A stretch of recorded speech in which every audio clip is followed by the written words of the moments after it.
ராப்போஜனத்தை அனுசரிக்க இருக்கிறபடியினாலே நாங்கள் லேவியராகமம் 5வது அதிகாரம் 14வது வசனத்திலிருந்து 19வது வசனம் வரைக்கும் வாசிக்கிறேன். கவனித்துக் கொள்ளுங்கள்.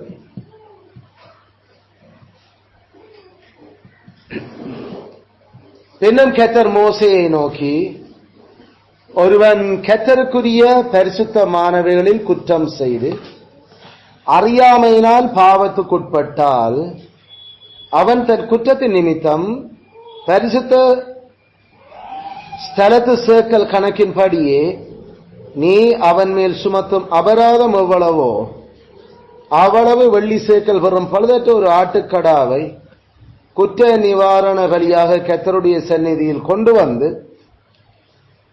பரிசுத்தமானதை கொடுத்து தான் செய்த தப்பிதத்தினால் உண்டான நஷ்டத்தை செலுத்தி அதனோட 5ல் ஒரு பங்கு அதிகமாக கூட்டி ஆசாரியனுக்கு கொடுப்பானாக. குற்ற நிவாரண பலியாகிய ஆட்டுக்கடாவினாலே அவனுக்காக ஆசாரியன் பாவ நிவர்த்தி செய்ய கடவன். அப்பொழுது அது அவனுக்கு மன்னிக்கப்படும். ஒருவன் செய்ய தகாது என்று கர்த்தருடைய கட்டளையினால் விலக்கப்பட்ட யாதொன்றை செய்து பாவத்துக்குட்பட்டால் அதை அவன் அறியாமையினால் செய்தாலும் அவன் குற்றமுள்ளவனாயிருந்து தன் அக்கிரமத்தை சுமப்பான். அது நிமித்தம் அவன் குற்ற நிவாரண பலியாக உன் மதிப்புக்கு சரியான பழுதற்ற ஒரு ஆட்டுக்கடாவை ஆசாரியனிடத்தில் கொண்டு வருவானாக. அவன் அறியாமையால் செய்த தப்பிதத்தை ஆசாரியன் அவனுக்காக நிவர்த்தி செய்ய கடவன். அப்பொழுது அது அவனுக்கு மன்னிக்கப்படும். இது குற்ற நிவாரண பலி. அவன் கர்த்தருக்கு விரோதமாய் குற்றம் செய்தான் என்பது நிச்சயம் என்றார் என்பதே கர்த்தருடைய வார்த்தை. கர்த்தர் இந்த வேத பகுதியை நமக்கு ஆசீர்வதித்து தருவாராக. ஆமேன், ஆமேன். சௌரே, நாங்கள் தொடர்ச்சியாக லேவியருடைய சுவிசேஷத்தில் இருந்து கிறிஸ்துவே அந்த சுவிசேஷத்தினூடாக இஸ்ரவேல் மக்களுக்கு கொடுக்கப்பட்டார் என்கின்றதை நாங்கள் விளங்கிக் கொள்ள ஆரம்பித்திருந்தோம். அப்படி நாங்கள் 1ஆம் அதிகாரத்திலிருந்து நாங்கள் செய்து கொண்டு வருகிற பொழுது 4ஆம் 5ஆம் அதிகாரங்கள் குறிப்பாக எங்களுக்கு ஒரு விதமான பாவங்களை பற்றி எங்களுக்கு பேச தொடங்கினர். அந்த பாவங்கள் சிலர்கள் நாங்கள் மீறி செய்ததுகள், அதிலையும் தனிப்பட ஆசாரியன் சபையா நாங்கள் மீறி செய்த பாவங்கள், அதே நேரம் இன்னும் ஒரு பாவம் நாங்கள் செய்யாம விட்ட நன்மைகள் அல்ல செய்யாம விட்ட கடமைகள், அந்த பாவங்கள். அது நாங்கள் 5ஆம் அதிகாரத்தில் பார்க்க ஆரம்பிச்சிருந்தோம்.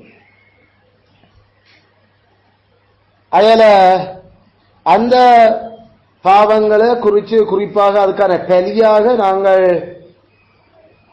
பாவ காணிக்கை அல்லது பாவ பலி என்று நாங்கள் அதை நேரடியாக தமிழில் டிரான்ஸ்லேட் பண்ணுவோம். சின் ஆஃபரிங், சின் ஆஃபரிங், பாவ காணிக்கை அல்லது பாவ பலி.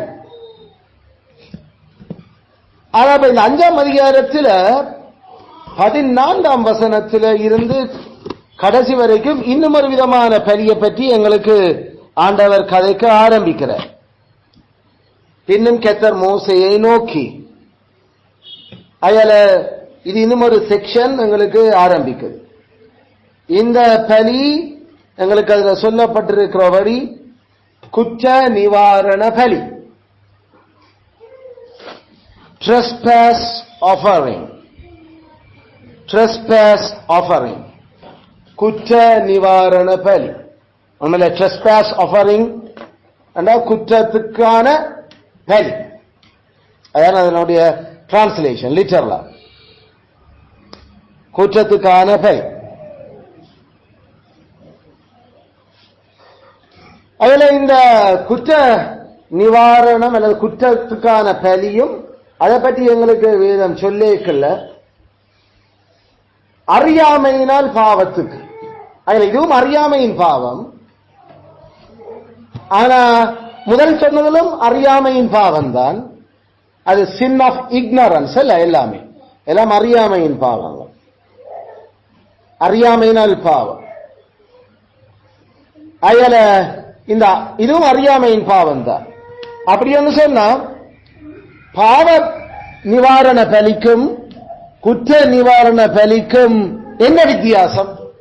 ரெண்டுமே பாவத்தை, ரெண்டும் அறியாமையால் செய்த பாவங்கள். அது என்ன வித்தியாசம்? அப்ப அதை நாம வித்தியாசப்படுத்த எங்களுக்கு அந்த பகுதியில காட்டுற விடயங்களை நாம பார்க்கல.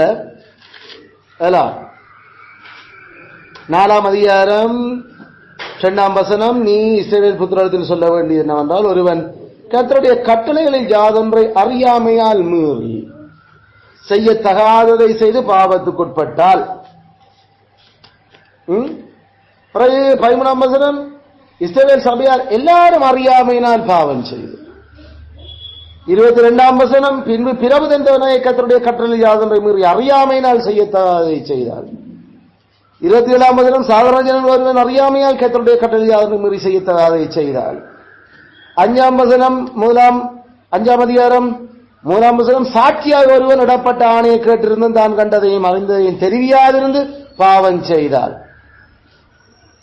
அல்லது 2ஆம் வசனம், அசுத்தமான காட்டு மிருகத்தினுடையாவது, அசுத்தமான நாட்டு மிருகத்தினுடையாவது, அசுத்தமான ஊரும் பிராணியினுடையாவது, இவ்வித அசுத்தமான ஜாதொரு வஸ்துயாவது அவன் அறியாமல் தொட்டால். அல்லது 3ஆம் வசனம், எந்த அசுத்தத்தினாலும் தீட்டுப்பட்ட ஒரு மனிதனை ஒருவன் அறியாமல் தொட்டு பின்பு அதை அறிந்து கொண்டால்.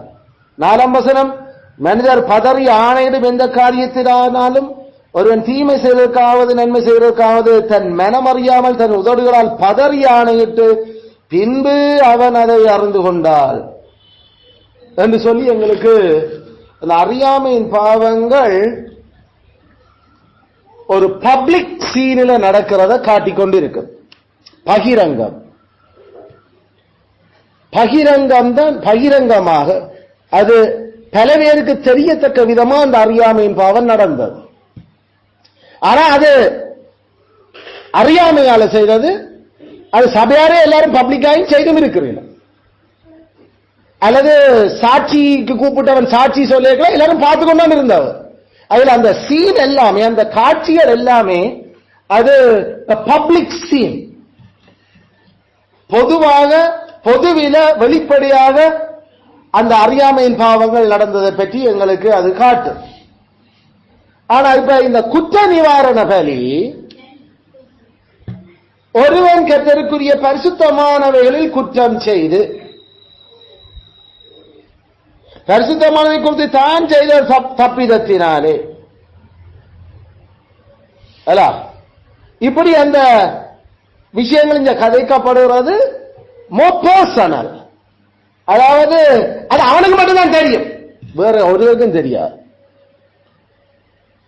வேற ஒருவருக்கும் அந்த பாவம் தெரியாது, அந்த அறியாமையின் பாவம். அதனால பாவ நிவாரண பலிக்கும் குற்ற நிவாரண பலிக்குமான வித்தியாசம், பாவ நிவாரண பலி பகிரங்கமான பாவத்துக்கு, அறியாமையின் பாவத்துக்கு. குற்ற நிவாரண பலி தனிப்பட்ட பாவத்துக்கு, தனிப்பட்ட பகிரங்கமற்ற பாவத்துக்கு. இரண்டாவது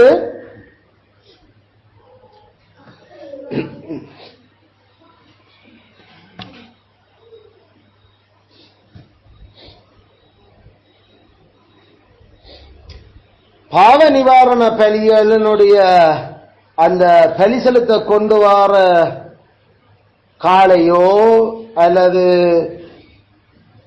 நமக்கு கொண்டு வர ஏனைய பலி பொருட்கள், இளங்கடாவோ எல்லாம் பிறகு வெள்ளாடோ, அது எல்லாத்தினுடைய ரத்தம் பலிபீடத்தினுடைய கொம்புகளில் பூசப்பட்டது. அதாவது அது பப்ளிக், எல்லாருக்கும் தெரியும். கொம்புல பூசுறது, கொம்பில கட்டுறது, கொம்பில பூசுறதுன்னு சொன்னா பப்ளிக்ல அங்க எல்லாருக்கும் தெரியும், அதை பார்க்க. ஆனா சைடுல ஊத்துறது, பலிபீடத்துக்கு அடியில ஊத்தி விடுறா அந்த ரத்தம் ஒரு இருக்கும், அது பப்ளிக்கா காட்டப்படுற. அப்ப இந்த இடத்துல குற்ற நிவாரண பலி பலிபீடத்தினுடைய கொம்புகள்ல பூசப்படாத பலி. அதால பாவ நிவாரண பலி பலிபீடத்தினுடைய கொம்புகளில் பூசப்படும். குற்ற நிவாரண பலியினுடைய ரத்தம் அது கொம்புகளில் பூசப்படுகிறது இல்லை. ஆல்ரைட், அதுல இதான் அந்த அடிப்படை வேறுபாடு இந்த ரெண்டுக்கும்.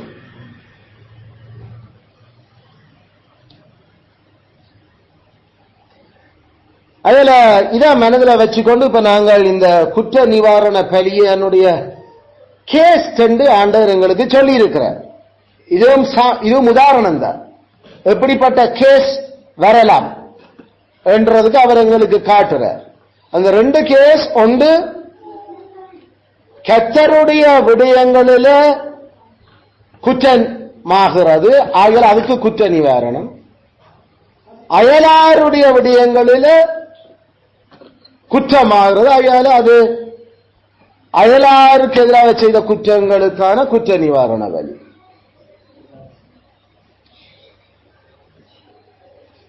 இப்ப இந்த இடத்துல 15ஆம் வசனத்தை கவனியுங்க. ஒருவன் கர்த்தருக்குரிய பரிசுத்தமானவளில் குற்றம் செய்து, அப்ப நேரடியா அப்ப எங்களுக்கு இது வெளிப்படையா வருது, இது கர்த்தருக்குரிய விடயங்கள்ல தனிப்பட ரீதியில் அவர் குற்றம் செய்திருக்கிறார்.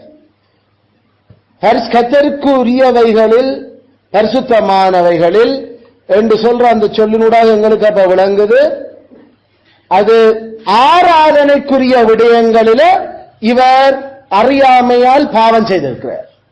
ஆராதனைக்குரிய விடயங்கள் 17ஆம் வசனத்தை கவனிச்சீர்கள் என்று சொன்னா,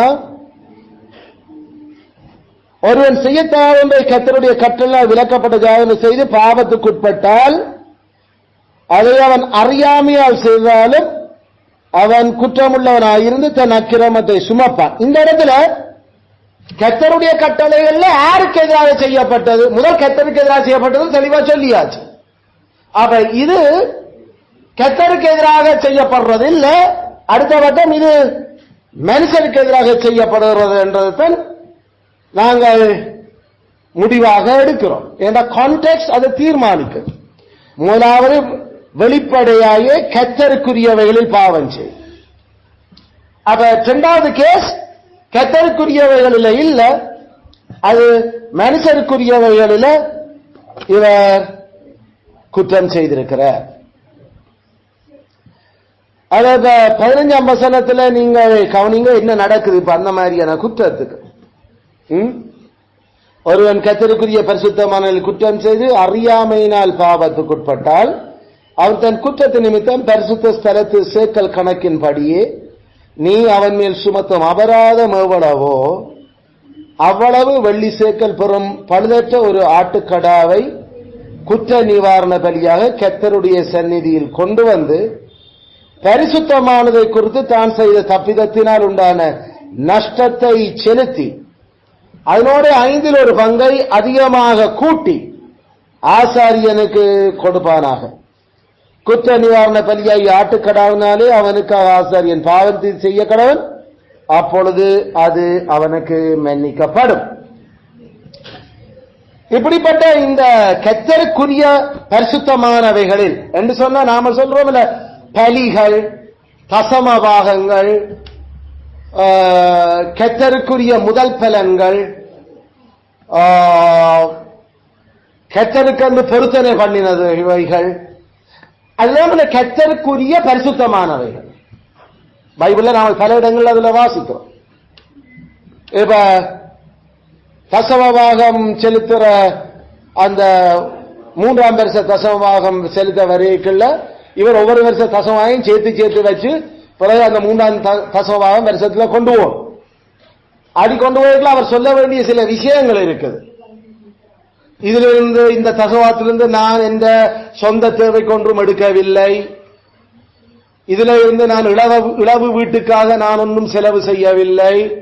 கருத்து அந்த பாயிண்ட். ஆண்டவர் எங்க தேவைகள் காசு கையில இருக்க நமக்கு சில நேரம் ஏதோ ஒரு இதுல ஒரு ரோல் அடிக்கணும் என்ற ஒரு யோசனை வந்து கையில இல்லைன்னா டக்கண்டு எந்த கைக்கு போகுது காசு, கை எந்த காசு கை போகுது, கத்தற்கண்டு சேர்த்து வச்சு அந்த தசமபாகங்கள்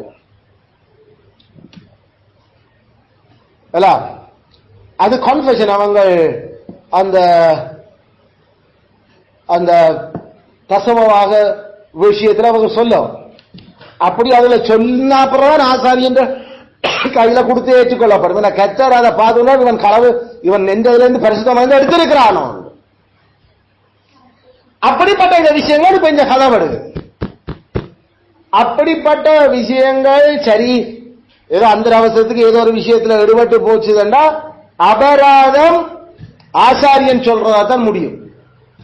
அதனுடைய முடிவு எவ்வளவு என்ற கதை இல்லை. அதனுடைய பெருமதி எவ்வளவு பரிசுத்த ஸ்தலத்துக்கு வரணுமோ அது அவ்வளவும் வரணும். அதை விட எவ்வளவு அந்த முடிவு பண்ணுறோம் மதிப்போ அதுல 1/5 கூடுதலாக கொண்டு வர வேணும். அந்த நஷ்டத்துக்கு வலிக்கும் இல்ல. இதெல்லாம் அறியாமையால் பாவம் செய்தாலும் பாவம் தான், அது வலிக்க வேணும். அதுல அந்த ஆசாரியன் கணக்கு தான் கணக்கு கடைசியில்.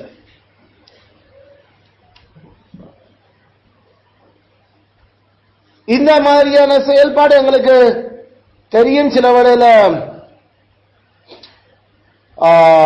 நாங்கள் தசமம் செலுத்துறதுக்கு ஆண்டவர் சொல்றார், நமக்கு பட்டியை திறந்து விட்டுட்டு இப்ப ஆடுகள் எண்ணணும். அந்த கோல் 10ஆவதுல வைக்கப்படுகிறோம், அதை பிரிச்சு நாம எடுக்கிறோம். இப்ப அந்த 10ஆவது வந்த ஆடு சரியான சூப்பரான கொளுத்த ஆடு, நமக்கு சரியான பிரயோசனமான ஆடு. இப்ப அந்த மாதிரியான அந்த ஆட்டை நாம விரும்பிட்டோமோ, ஆனால் கர்த்தருக்கான ஆடு. அப்ப கர்த்தருக்கான ஆட்டை ஐயோ கடவுளே இது வேண்டா அங்க முடிஞ்சு போச்சு. அங்க விருப்பத்தோட கர்த்தருக்கு நீ அதை கொண்டு வரையில, அங்க பாவம் செய்கிற. அது ஆண்டு சொன்னார், அப்படி ஒரு ஆடு மாத்த போறியோ சரி, நீ அதனுடைய இத்தனை மடங்கு அதிகமா கூட கொண்டு வந்து முதல் செலுத்து. அப்ப ஆண்டவர் அங்க நம்ம இதயத்தை பார்த்து கொண்டிருக்க, நாம கர்த்தருக்கு செலுத்துற பலிகளில அவருக்கு பரிசுத்தமான என்று கோல் வைக்கப்படுறதை நிச்சயிக்கிறோமோ நாமளன். உண்மையில அனனியாவும் சப்பீராலும் அந்த பாவத்தை என்ன செய்தது, இச்சிச்சது, கர்த்தருக்கு பரிசுத்தம் என்று நேர்ந்தத விளங்குதோ. அயல ஆண்டவர் சொல்றார், அவன் அறியாமையை செய்தாலும் குற்றம் உள்ளவன் அக்கிரமத்தை சுமப்பினான். அறியாமையால செய்கிறேன், ஐயோ இக்னோரன்ஸ், தெரியாம தானே செய்கிறேன் கதையெல்லாம் எனக்கு கதை கேளாது. நீ அக்கிரமம் சுமக்கணும். அது சில பேர் கேஸ்ல சாவு. ஏன் இந்த அவர்கள் கொண்டு வர வேண்டிய ஆட்டுக்கடா அது சாகணும். அது கர்த்தருக்குரியவைகள்ல கை வச்சு போட்டு திண்டு துடைச்சு போட்டு வரையலாது. இதுகள் வேற யாருக்கு தெரியும்? வேற ஒருத்தருக்கும் தெரியாது. அந்த ஆளுக்கும் வேற யாராவது தன் மனுஷியோட, அதன் பேருக்கு என்ன உண்ட புருஷனோட நீயும் இதுக்கு சூடந்தையா இருக்கிறியோ. கர்த்தருக்கு பரிசுத்தமானவர்கள கை வைக்கிறதுக்கு இச்சிக்கிறதுக்கு அல்லது 1 சாமுவேல்ல நாம படிக்கிற மாதிரி அந்த 2ஆம் அதிகாரம் அவங்க பலி செலுத்த கர்த்தருக்கு வரைக்கும் சட்டியில போட்டு கொப்பரையில போட்டு அதை அவிப்பாங்க. அவிக்கேக்கல்ல அந்த பலி செலுத்தல் அது ஆசாரியனுக்கும் ஒரு பகுதி போகும். ஆசாரியர் போற பகுதி கர்த்தருக்கு போற பகுதி, இவருக்கும் பகுதி இருக்குது. அப்ப அது அங்க சேர்த்துல அந்த வந்து வச்சு அந்த வாசங்கள் எல்லாம் வீசேக்கல அங்க மனம் இருக்க விடுது. அவ்வளத்துக்கு ஸ்ட்ராங்கான சாப்பாடு. இப்ப இவன் வந்து ஆசாரியமும் சரி இந்த பங்க தாடாப்பான்னு கேட்க அந்த நேரத்தில் இவர் கொண்டு வந்ததுல நான் எவ்வளவு பங்கு கொடுக்கணும் இவர் தான் யோசிச்சு வந்திருப்பார் கர்த்தருக்கு முன்னால. இப்ப அது எவ்வளவு சொல்லி ஆசாரியனுக்கும் தெரியாது.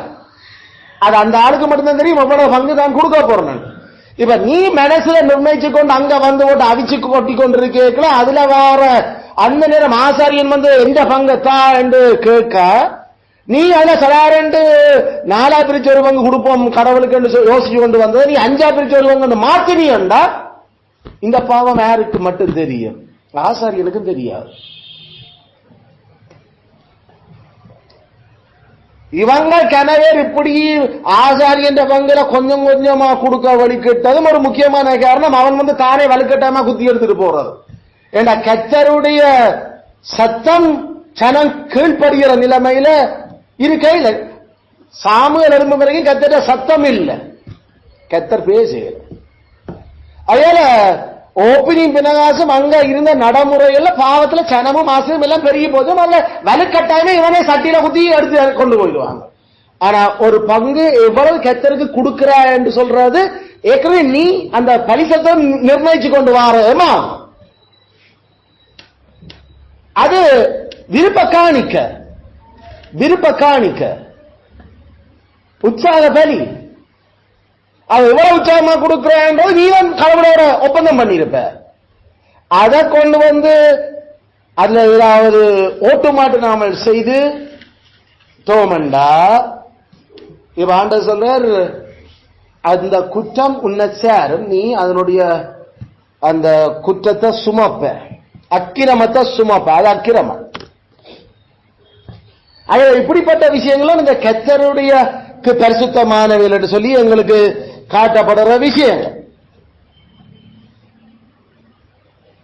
அதை முதல் பலன் முதல் கனியில நாம கர்த்தருக்கு கொண்டு வர போறோம். அவ உன் விளைவின் எல்லா முதற் பலனாலும் கர்த்தரை கனம்படும். அப்ப அறுப்பில முதல் அறுப்பு அல்லது அவர் அறுப்பில அடுத்தடுத்த கூடுற ஒவ்வொரு இன்கிரிமெண்ட்லையும் நாம கொடுக்கணும் கர்த்தருக்கு. இப்ப எவ்வளவு இன்கிரிமெண்ட் வருது என்ன மாதிரி இருக்கு நீ அறுக்கிறவனுக்கு தானே தெரியும். அந்த நேரங்களில நாம கர்த்தருக்கு கொடுக்க எவ்வளவு தீர்மானிக்கிற டிட்டர்மின் பண்றது நாம அந்த ஆள் தான். அப்ப அது ஒரு அளவு நாம கடவுளே இது நான் உமக்கு தரணும் இது என்று சொல்லி நீ முடிவு பண்ணி போட்டு அறுத்து முடிய கொண்டு வந்து ஆசாரியன்கிட்ட கொண்டு வரக்குள்ள இது முதல் கட்டில்ல நான் சொல்றது. இது வந்து அறுப்பு விளைச்சல். அதால நாங்க ஆசாரியர்களுடைய அந்த களஞ்சியங்கள் நிரப்பப்படுறது. இதைத்தான் நெகேமியாட காலத்துல நெகேமியா செய்ய வழி கட்டாரு. அப்படி ஆசாரியனுக்கு லேவியர் வைக்கிற அறையில களஞ்சிய அறைய போய் பார்த்தா அங்க கடைசியில லேவியர் ஒன்றையும் காணல. எங்கடா ஆண்டு கேட்டா சனம் அறுப்புகள் ஒன்றையும் கொண்டு வந்து கொடுக்குது இல்ல. அப்ப அவன் தண்டத்துக்கு வேலை செய்ய போயிட்டாங்க லேவியர். இதுவேளை நம்பி நாங்களும் இந்த புள்ள ஊட்டி சாகுறதோ அதனால நாங்களும் சொந்த கையில் எங்க வேலை செய்யறோம். அப்பதான் நெகேமியா சொன்னா என்ன நெகேமியா என்ன செய்யறீர்கள், ஒழுங்கா வரணும் கர்த்தருடைய களஞ்சியத்துக்கு சாப்பாடு இடம் அறுப்புகள். அப்ப இதெல்லாம் அந்த பரிசுத்தமானதையில நாம கை வைக்கிறது. இதுல தான் நாம இந்த முதல் கேஸ்ல இது யாரால மட்டும் தீர்மானிக்கப்பட்டது, அந்த பலி செலுத்துறையாளர் மட்டும்தான். அது ஒரு விதமான கர்த்தருக்கான ஒரு பொருத்தனை அல்ல கர்த்தருக்கு இவ்வளவு கொடுக்கணும் மனசுல நிர்ணயிச்சது. இந்த மாதிரியான உதாரணத்துக்கு நீங்க எழுதிக்கொள்ள ஜாத்ரா 34:26 முதல் பலன்கள் 34:26 ஜாத்ராமா அல்லது மற்றது உபாகமம் 15:19 உபாகமம் 15:19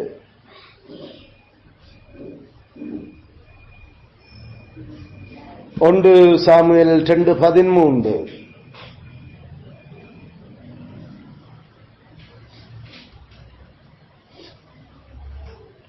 பிரசங்கி 5:6.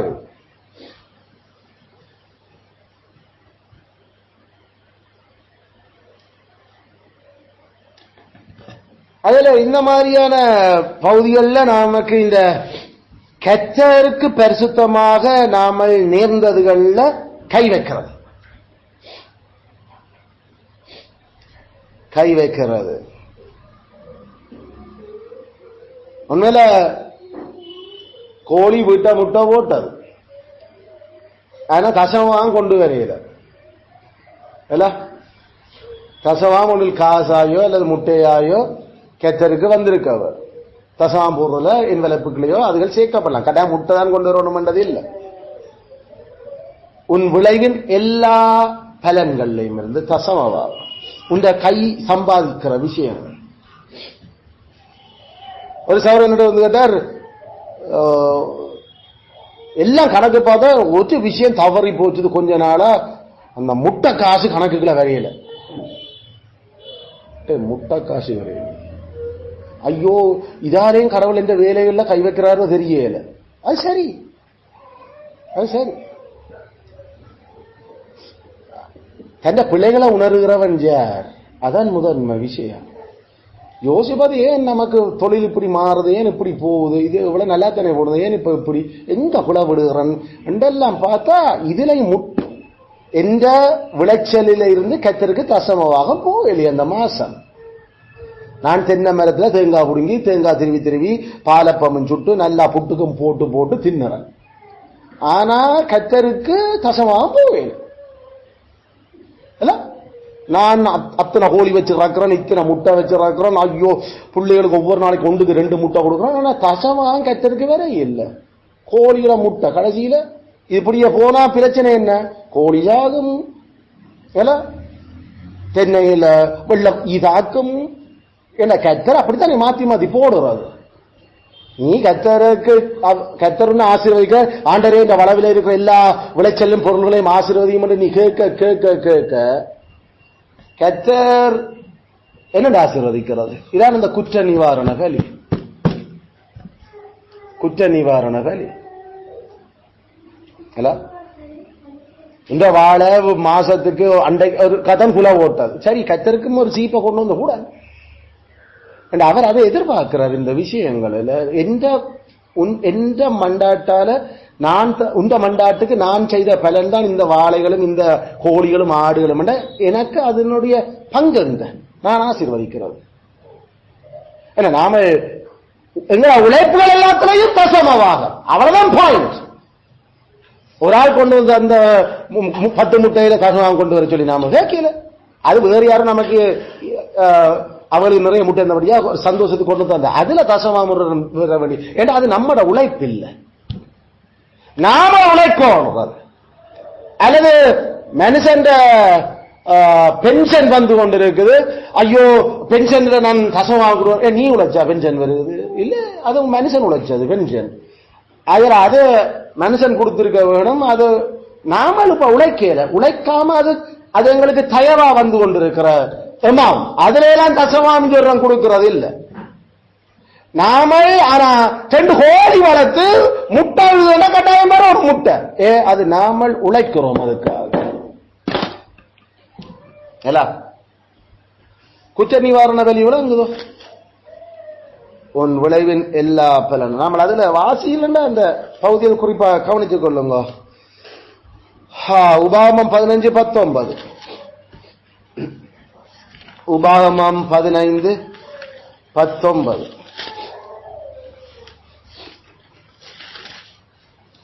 உன் ஆடு மாடுகளில் தலையீட்டாகிய ஆண் எல்லாவற்றையும் உன் தேவனாகிய கர்த்தருக்கு பரிசுத்தமாக்க கடவார். உன் மாட்டின் தலையீட்டை வேலை கொள்ளாமலும் உன் ஆட்டின் தலையீட்டை மயிர் கத்தறியாமலும் மிதிப்பாயாக. என்னப்பா இதுல குற்ற நிவாரண பலி எது நமக்கு தெரியுமோ? அந்த ஆட்டின் மயிர் கத்தரித்தல் என்று சொல்றது செம்மறியாட்டோட மயிர் கத்தரிக்கிறது. அது ஒரு பெரிய கொண்டாட்டம், ஒரு பெரிய வருமான உழைப்பின் ஒரு விருந்து.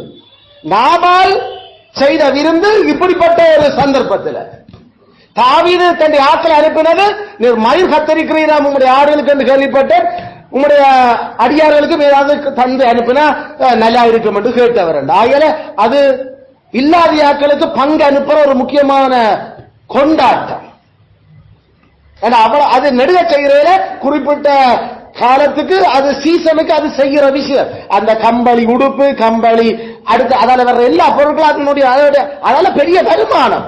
எங்களுக்கு தெரியும் திம்னாத்துக்கு போன ஜூதா அவன் தன் ஃப்ரெண்ட் அதுல்லாம் ஆடுக்கு மை கத்திரிக்கிறான் என்று தெரிஞ்சப்ப அவனும் போறான் மை கத்திரிக்கிறான். ஏன்னா அது பெரிய ஒரு கொண்டாட்டம் மை கத்தரித்தல். அது சிவில் விழா, அது அவங்களுக்கு அது குடும்பங்களுக்கான விழா, அது சரியான ஹாப்பி. ஆண்டவர் சொல்ற ஆட்டிட தலையீட்டு என்றது அது கச்சருக்குரியது. ஆனா ஆட்டிட தலையீட்டுல இருந்த மயிர் மட்டும் உனக்கும் அது என்னட்டு நீ அந்த ஆட்டிட மயிரை மட்டும் வெட்டி நீ வச்சிருப்ப. ஆண்டு சொன்ன அதுல தலையீட்டுடைய மயிரை கூட நீ வெட்டக்கூடாது. விளங்குதோ? அதனால இது அறியாமல் சில இது ஆண்டவருக்கு நேர்ந்த ஆரோ இதுதான் இந்த தலையோ தெரியாம மயிரை கச்சரிச்சு போட்டா இப்ப ஆண்டவர் சரி அப்படியோ அப்ப சரி போய் ஆசானோட சொல்லு எவ்வளவு மதிக்கிறானோ அதனுடைய 5 பகுதியும் சேர்த்து செலுத்து எனக்கு பெரியா.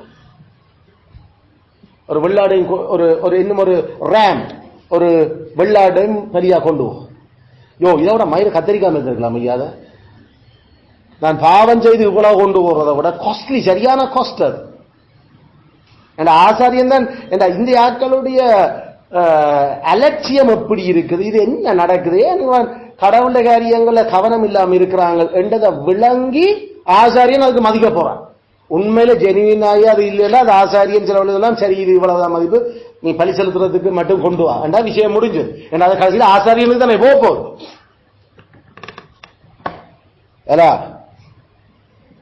அதனால இந்த சூழ்நிலை கவனித்துக் கொள்ளுங்க. இப்படிப்பட்ட அந்த அறியாமையால கர்த்தருக்கு பரிசுத்தமானவர்கள் நாம எடுத்துடுறார். யாத்ராமம் 34:26 யாத்ராமம் 34:26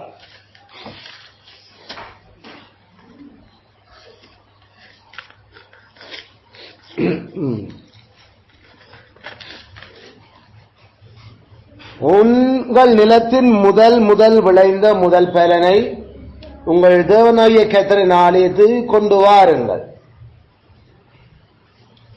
ஐயோ முதல் காய்ச்ச அந்த அன்னமுன்னாவை நான்கு திண்டு ஓட்டோம், இப்ப அடுத்தது கொண்டு வரோம் பாஸ்டர் முடிஞ்சு போச்சு கதை. முதல் பலன் ஐயோ அந்த முதல் ஒரு குல ஓட்டதோட அது கொஞ்சம் சின்ன அதென்ன கத்தரை கொடுக்குறேன்னு சின்னனோ பெருசோ கப்பல் குலையில கொண்டு வா கத்தருக்கு. இதே ஒரு ரப்பர் வாழையில கொண்டு வந்து வந்திருக்கா ஃபுல்லா. அது நமக்கு விருப்பம் தான் நாம இல்ல. ஐயோ அது ஒரு நல்ல ஒரு கருத்த என்ன கோழி கருப்பு அடிக்கணும். அந்த கோழிகள்ல ஒரு வகை இருக்கணும் சொல்லுவீங்க இல்ல கஜும் கோழி ஐயோட முட்டையோட அது சட்டியான வீர அந்த முட்டையை நான் குடிச்சிட்டேன் இந்த பிள்ளைக்காக கிழிஞ்சு போச்சுது. அப்ப சரி வா மிச்ச இத்தனை முட்டையை கொண்டு வரணும்னு சொல்றேன். இதான் அங்க நடந்த விஷயம். அது முதல் போடுறது கொண்டு வரவில்லை. கணவர் முதல் போடுறதெல்லாம் கொண்டு வார்கள், நான் இல்லை என்று சொல்ல.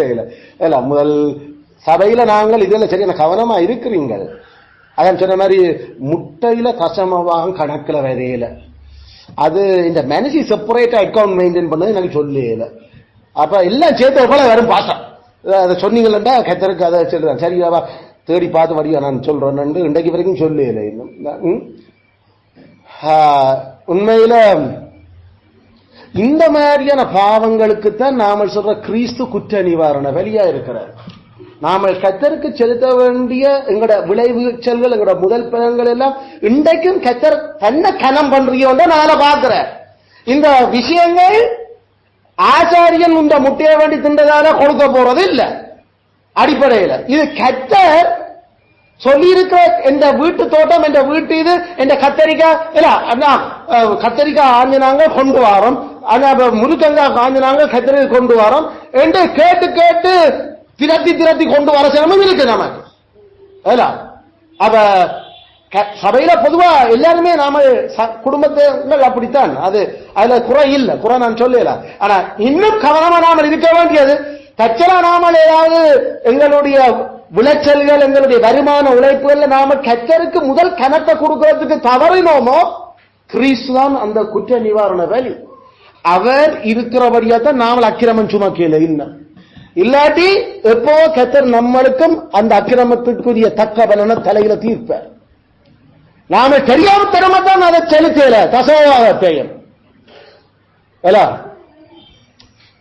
கத்தர் இன்றைக்கு வரைக்கும் ஏதோ விதத்துல நம்மளை வாழ வச்சிருக்கிற கிறிஸ்து குற்ற நிவாரண வழியா நமக்காக அவர் செலுத்தப்பட்டபடியா. அது காஸ்ட்லி அல்ல. நான் சொன்ன அந்த ஆட்டினுடைய தலையீட்டு கத்தருக்குரியது. ஆனா அந்த ஆட்டோட மயிர் கத்தரிக்கல, மயிர் கத்தரிக்க இயலாது. ஆனா மயிர் கத்தரிக்க ஆடுகிற மயிரே கத்தரிக்க கூடாது அந்த ஆட்டுக்கு. நீ இது வந்த 6 வருஷம் இதுக்கு மடிச்சு ஆட்டுங்கிற மயிரையும் வெட்டி விட்டா புறாஞ்சல் ஐயோ கெத்தட்டி ஆட்டுக்கு மயிர் வெட்டி போட்டேன். மயிர் வெட்டினா போல என்ன செய்யற, சும்மா விடுறதா? கெத்த சொன்னால் அது பிரச்சனை. அதனால ஆசிரியரப்போ இவ்வளவு மதிக்கிறானோ அதுடைய மதிப்புக்கு ஏற்ற மாதிரி அதோட 5 சேர்த்து கொண்டு வா. அது கொண்டு வரைக்கலாம். நான் சொன்னாங்க இதை விட மயிர் வெட்டாம விட்டு நமக்கு செலவில்லை. காஸ்ட்லி. கிறிஸ்து சரியான விலை விலை வேறான பலி. ஏன்னா அவர் குற்ற நிவாரண பலி. நமக்கு நம்மளுடைய அறியாமைகளுக்கு அவர் பிதா தண்ட மகனை அப்படி பலியாக கொடுத்துட்டு இருக்கிறார். அவர் பலியாக அந்த ஆடாக அந்த 5 சேர்த்து எல்லாம் சேர்த்து அவர் எங்களுக்கு அவர்ல போட்டு அதை தீர்த்திருக்காட்டி நாமல் கொடுக்காம விட்ட தேங்காய்க்கும் மாங்காய்க்கும் கத்திரிக்காய்க்கும் நமக்கு மேல பலி. ஏண்டா கத்தர் கனம் பண்ணினியோ அவர் சொன்னது இல்லைன்னா கேள்வி. ஆசாரியன மரக்காயாக லேவியன மரக்காயான்னு சொன்னது இப்ப போதகன மரக்காயாக ஊழியக்காரன மரக்காயாக. அப்ப என்னத்தை மறந்து என்ன செய்ய நீ? இதுகளெல்லாம் நாம சில வேளையில வேணும் என்று நாம செய்ய இல்ல கொடுக்க கூடாது நம்ம அவருக்கு என்ன ஒரு நாள் நாம அப்படி யோசிக்கிறே இல்ல. அது அழைத்து போச்சு சிலாரன். அதனால அது ஒரு 2 வெண்டிக்காய் வந்தது நாம கரையாச்சிட்டோம். 2 வெண்டிக்காய் கத்திரி கொண்டு வரணும். கொண்டு வா 2 வெண்டிக்காய் வந்தது கச்சாவே கொண்டு வந்திருக்கோம். மிச்சத்தை பார்த்து கொஞ்சம் கூட ஆசீர்வதிக்கும். இதென்ன கத்தர் இறந்துருக்கா, நீ வச்சு பிரியாசப்படுற பிரியாசத்தை கொண்டு வா. அதனால இதுக்குத்தான் நாம அந்த ட்ரெஸ்பாஸ் ஆஃபரிங் வந்து நாங்கள் ஆங்களுக்கு சொல்ற இந்த குற்ற நிவாரண பலி. அது நேரம் எங்களுக்கு தெரியும் அயலானுக்கு விரோதமா நாம ஏதாவது குற்ற நிவாரண வழி செலுத்த வழி கிடைக்கல. அதுவும் எங்களுக்கு வேதத்துல சொல்லப்படுது.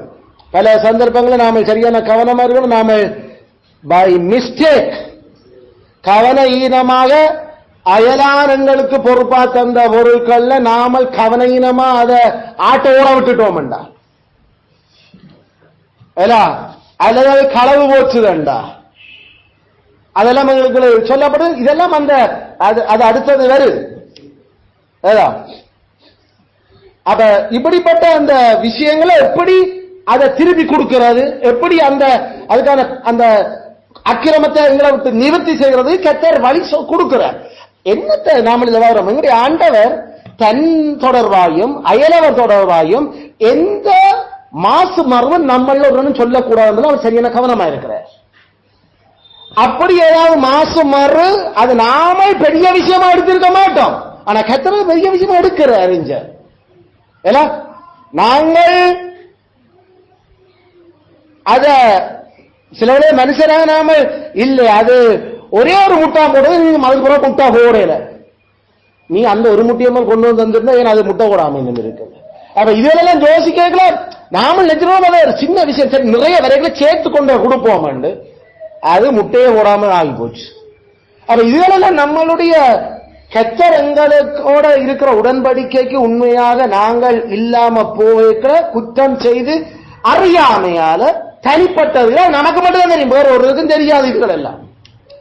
அப்படிப்பட்ட சூழ்நிலையில கர்த்தர் அத எங்களுக்கு ஏற்பாடு செய்து வச்சிருக்கிறார். இப்ப நாங்கள்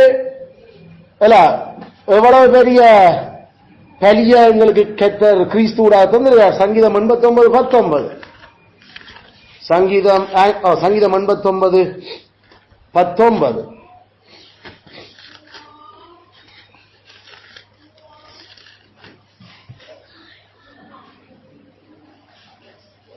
சங்கீதம் 89:19. அப்பொழுது நீர் உம்முடைய பக்தருக்கு தரிசனமாகி சகாயம் செய்யத்தக்க சக்தியை ஒரு சௌரியவான் மேல் வைத்து ஜனத்தில் தெரிந்து கொள்ளப்பட்டவனை உயர்த்தினேன் என்றார். என்ன? அவர் மனுஷர்களுக்குள்ள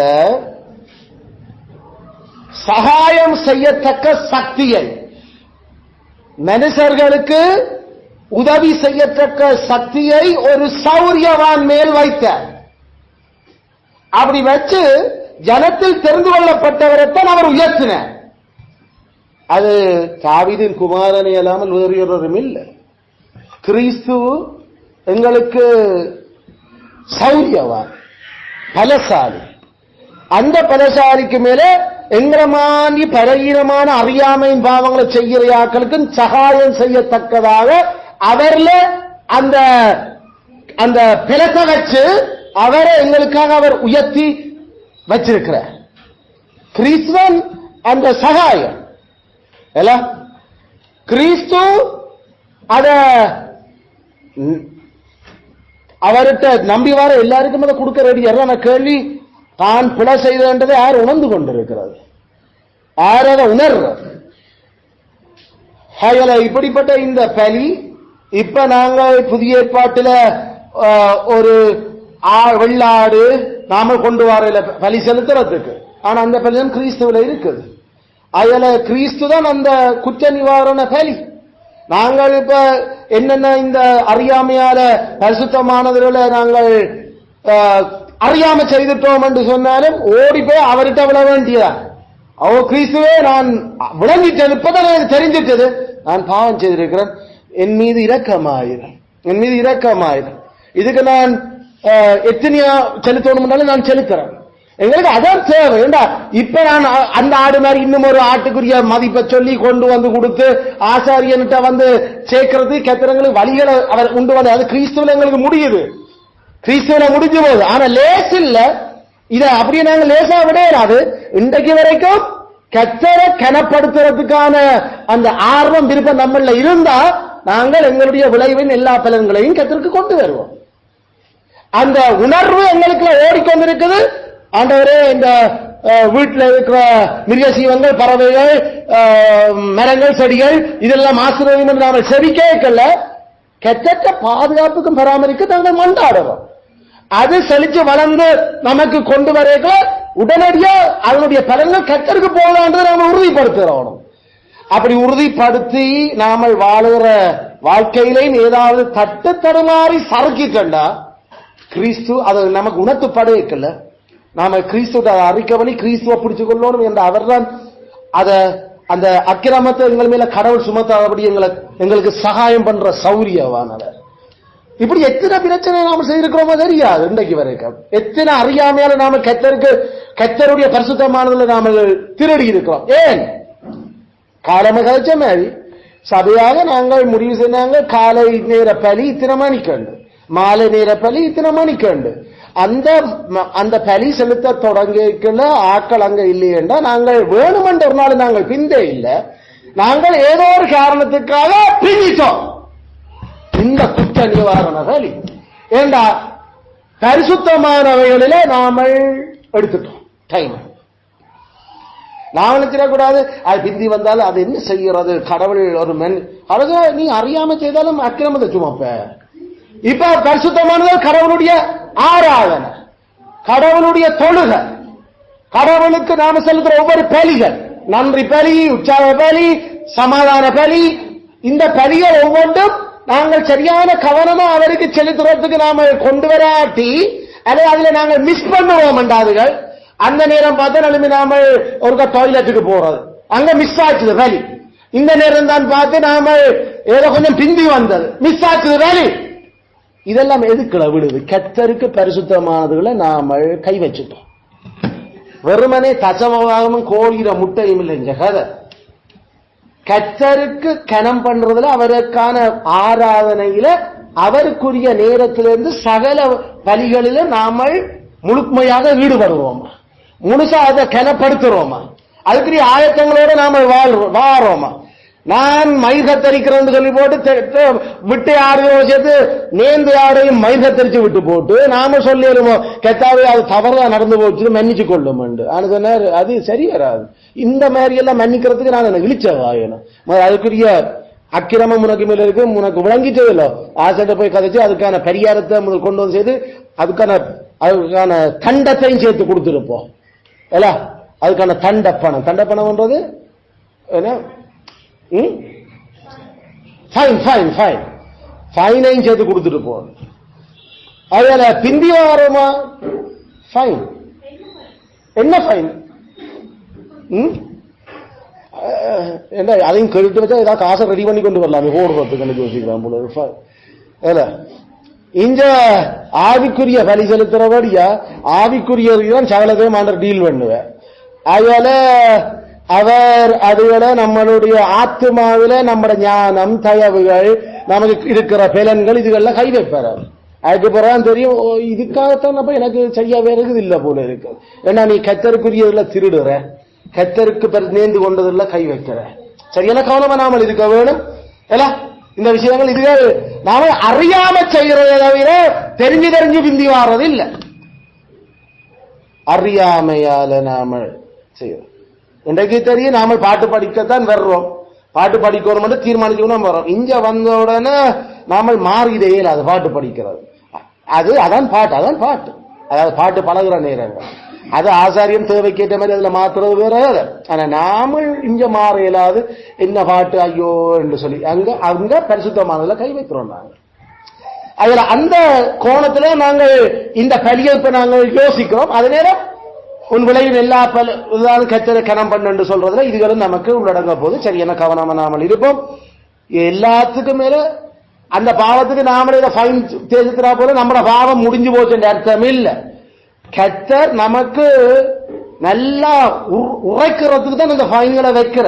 அந்த ஃபைனும் சும்மா லேசான ஃபைன் இல்ல, இல்ல அது சிங்கப்பூர்காரன் வைக்கிற ஃபைன் மாதிரி ஆண்டர் வைக்கிற ஃபைன். அது சும்மா ஒரு இடத்துல துப்பினதுக்கே $1000. $1000 என்ன $1,70,000 காசு ஒரு துப்பு. இங்க ஒரு ரோட்டா துப்புறாங்களே இல்ல, அதுல ஃபைன் தான். அங்க என்னன்னு தெரியும் உனக்கு. இங்க அந்த புஷ்ல அப்பதான் உனக்கு தெரியும் அந்த புத்துக்களை அவன் வச்சிருக்கிறான் கேமரா காடாவளே. சரி பஸ்ல புடிச்சு ஏறுன ஹேண்டில்லே கேமரா தான் இருக்கு, நமக்கே தெரியல அது கேமரா. நீ காசு ஸ்வைப் பண்ணிட்டு ஏறியா இல்லையா பிடிக்க என்னன்னு சொல்ற. நான் ஸ்வைப் பண்ணிதான் இங்க வா காட்டுறோம் எல்லாம் எவிடன்ஸோட.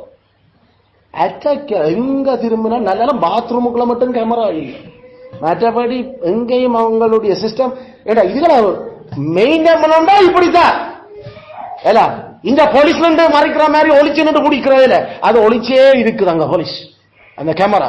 அது நீ ஸ்பீடா போயிட்டு உனக்கு முன்னால ஒரு மின்னல் வெட்ட மாதிரி கிளிக் என்ற ஒரு விளங்கிட்டு அங்க போட்டோ எடுத்துட்டான் பாவி. அவ்வளவுதான். அங்க ஒரு எடுக்கல, மெஷின் எடுத்துட்டு ஆட்டோமேட்டிக்கா அந்த ஸ்பீடா அதுவே கால்குலேட் பண்ணி உனக்கு நாளைக்கு வீட்டுக்கு வேற ரெஜிஸ்டர் போர்ஸ்ல ஃபைன் இவ்வளவு மீட்டர்ல ஓடிட்டீங்க நீங்கள், அதை இத்தனை நாளைக்கு செலுத்தணும் இவ்வளவு ஃபைன். அந்த ஃபைனை நினைச்சாலே அதுக்கப்புறம் ஓட பெறாது. அவ்வளவு ஃபைன், அவ்வளவு சரியான தண்டம். அதான் Singapore is a fine country. என்ன கண்ட்ரி? நல்ல கண்ட்ரி இல்ல, சரியான தண்டம் தான். சரி, நம்மளை கத்தரும் எந்த விஷயங்கள்ல மற்றவன் நம்மளை பற்றி குறை சொல்றதுக்கு அவர் விடுறது இல்லை. மற்றவன் உனக்கு பொறுப்பா தந்தவனும் அதாவது உண்ட பொறுப்பு நீங்க கவனிச்சிருக்க வேணும். அதுக்கு எந்த ஒரு அறியாமையும் காரணங்களும் ஐயோ தெரியும் என்னோட போகணும், அது என்னோட போகணும் தெரியாது, அதுக்கு நீதான் பொறுப்பு கொடுத்துச்சு. அதுதான் ஜாக்கோப் சொன்னான் போச்சுது களவா, நான் தான் பொறுப்பு நிற்கிறோம், வேற என்ன செய்யறது. ஐயோ அவனை எனக்கு தெரியாம அந்த இடத்துல சொல்லிட்டு இருக்கிறார். உம்மட்ட எந்த ஆடுகள களவு போனதெல்லாம் உமக்கு நான் திருப்பி தந்தேன். அந்த பொறுப்பு கூறல் கடைசி வரைக்கும் கெத்தர் விடுறது இல்லை. அதனால கெத்தருடைய காரியமோ அயலாருடைய காரியமோ சகோதரர்களுக்கான பொறுப்புகள் விஷயங்கள்லையும் நாம சரியான கவனமா இருக்கணும். நாம என்ன வாக்குறுதியோ என்ன விஷயமோ அதுலண்டா அது கேட்டது நாம செய்யறதுக்கு நாம கவனமா இருக்க வேணும். அது நியாயமா நாம அதை எங்களை கட்டுப்படுத்தினோம் அதை சொல்லி அதுல பதறி பேசிட வேண்டாம். ஓமண்டா ஓம் இல்லையண்டா இல்ல பாப்போம்டா பாப்போம் அவ்வளவுதான். ஆனா ஓமண்டா ஓம் தான். அதுல நாம பொறுப்பு மாறிட்டேன்டா குற்ற நிவாரணங்கள். நாம பேச்சுல சுத்தம் இல்லை. இப்ப நமக்கு நம்பல அது நம்மள என்ன சொல்லுவேன் பிறகு போய் இன்னும் இதாங்க இதே கெட்டருக்கு பிடிக்காது. இப்படி இல்லைங்கிற ஆண்டர் ஏற்றி போக்கி இல்ல. அதுல நாம சரியான கவனம் இல்ல. எங்களுடைய பிசினஸ்கள், எங்களுடைய சேல்ஸ், எங்களுடைய கிளையன்ஸ், எங்களுடைய ஆட்கள் எவர் என்ன என்ன மார்க்கெட்டோ இதோ அதோ நாம பேச்சு தான். அதை சொல்றது மூலம் யோசிக்கணும். சொன்னதான் ஓகேன்னா ஓகே. அதுல அப்படி இல்ல. நான் கோபி சொன்ன மாதிரி நான் ஓடர் ராகம் ஓடர் போர் என்று சொல்லி சரி இவருக்கு ஓடராமாம் என்று அமைத்திட்டு ஓடருக்கு அவன் சாமான் அனுப்பிடுவார். ஐயோ எனக்கு படுக்கலண்டா கோபிக்கு தான் 20,000 வெட்டுப்பார். நல்ல வேலையா கிடக்கு. அவங்கள நீ எடுத்த ஓடர்லாம் ஒழுங்கா விடல என்ன வெறிட்டுறியோ உங்களுக்கு. நீ வேலைக்கு போயிட்டு வந்து ஓடர் எடுத்து காட்டுற சாமான் கொண்டு போனா அவன் ஓடர் இல்லைன்னு கேன்சல் பண்றான். இப்ப எடுக்கல என்ன விளையாடுறியோ 2 பேரும் சேர்ந்து. அதனால வந்த செலவு போன செலவு இந்த செலவு எல்லாம் பார்த்து உனக்கு இவ்வளவு ஃபைன் போ. இதான் சரியான வேதபூர்வமான முறைகள். நீ சொன்னியா சொன்ன மாதிரி இருக்கும். இல்லாட்டி சொல்லக்கூடாது. அதுல குற்றன் அதெல்லாம் குற்றம். அதுகள் இப்படி நம்ம வாயால எத்தனையோ சொல்லி கிறிஸ்து நம்மளை மன்னிச்சு கொண்டிருக்கிறார். அயல கிறிஸ்து. ஆனா அதான் ஒருவன் தன்னை தேவபக்தி உள்ளவன் என்று சொன்னா அவன் தன் வாய் சரியாக கவனமா இருக்க வேண்டும். என்னத்தை கதைக்கிறோம் என்று கர்த்தருக்கு என்ன சொன்னாம செய்வோம் என்று பரிசுத்தவான்களுக்கு என்ன சொன்னாம செய்வோம். அயலானுக்கும் கர்த்தருக்கு கிறிஸ்துவாமே தொடர்ந்து எங்களை இந்த பாவங்களுக்கு காத்து நாங்கள் செய்த பாவங்களுக்கு கிறிஸ்து மட்டும் அந்த மன்னிப்புக்காக நன்றி செலுத்தி இப்பொழுதும் அந்த பெரியாத பலி இல நாங்கள் நினைவு வந்து எங்களுக்காக அவர் மீட்பச் செய்து எங்களை இப்பயும் உயிரோடு வச்சிருக்கிற அந்த பாஸ்காவுக்காக நாங்கள் நன்றியோடு அதை அனுசரிக்க கடந்து செல்லுவோம். ஆமென்.